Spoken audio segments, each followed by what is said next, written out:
என்னது, திருப்பூருக்குள்ள கடல் கன்னி வந்திருக்காங்களா? அட ஆமாங்க, நம்ம திருப்பூர்ல கடல் கன்னி எக்ஸிபிஷன் போட்டிருந்தாங்க. நானும் என் ஃப்ரெண்டு இப்போ லீவை போட்டுட்டு மொதல் நாளே கிளம்பிட்டோங்க. டிக்கெட் எல்லாம் எடுத்துட்டு அடிச்சு பிடிச்சி மேலே போனோம்னா முன்னாடியே ஃபோட்டோ ஷூட்டுக்கு பேக்ரவுண்ட் ஸ்க்ரீன் எல்லாம் வச்சுருந்தாங்க. அந்த வேலையெல்லாம் நமக்கு வேணாம், வந்த வேலையை பார்ப்போன்னு சொல்லிட்டு உள்ளே போனோம்னா டனலுக்குள்ளே கலர் கலராக மீன்களை வச்சுருந்தாங்க.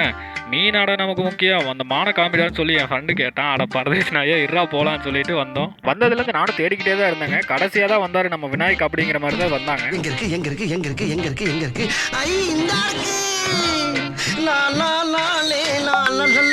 புதுகலமாக வந்து பார்த்தா இங்கே கூட்டமாக இருந்தது. வாழ்க்கையில் தான் முன்னேறல, சரி இந்த வரிசையிலாவது முன்னேறணும்னு சொல்லி எப்படியோ கூட்டத்தை விளக்கிட்டு உள்ளே வந்துட்டோம். வந்ததுலேருந்து என் ஃப்ரெண்டு மழை வர மாதிரி இருக்கு, போதும் வாடா போகலான்னு கூப்பிட்டுக்கிட்டே இருந்தான். ஆனால் நம்ம வளைய விடுப்பா, அந்த சிலைய பார்ப்பா, கடல் கண்ணியே கரையில வந்து தெரியுற மாதிரியே இருக்கு.